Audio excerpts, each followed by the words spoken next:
মানুষ বাঁচে এই বাসকালীন এমন নেতার দরকার আছে যিবা প্রয়োজনে দেশের মানুষের স্বার্থে এলাকার উন্নয়নের স্বার্থে বিলেতলা মিত পারে হালতলা মিত পারে আবার দেশের প্রয়োজনে জাতীয় সংসদের জায়গায় উচ্চ কণ্ঠে আমরা দাবি দাওয়া তুলিত পারে সচিবালয়ের 10তলা বিল্ডিং 20তলা বিল্ডিং যেখানে দাবি দেওয়া লাগিয়ে সচিব অতিরিক্ত সচিব সচিব যেখানে পর্যায়ের উচ্চপদস্থ কর্মতার লইয়ের বার্গেনিং করতে বলতে আর সংগ্রামী নেতা লিয়াকত আলী এনজ্ঞ মানুষ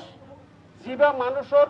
যেহন দুঃখ দুর্দশা যেহন আপদে বিপদে যারা বিশেষ করে যেহন আইনের মার ফেসত করিয়ে জেল হানাত গিয়ে ওনারা জানুন এই মানুষের লাই কতটুকু নিবেদিত প্রাণ শুধু তাই নয় হনকে একদম মাইল গবিয়াই দিন পারে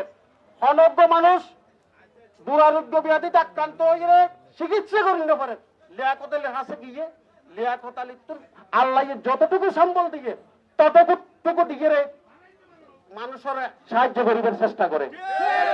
অন্তর মাফ করলে কিনা যারা আমরা জানি কিছুদিন আগে আজ এত হয় 1 বছর আগে সারা বাংলাদেশ সারা পৃথিবী ব্যাপী যে একটা মহামারী করোনা এই বাসকালীন মধ্যে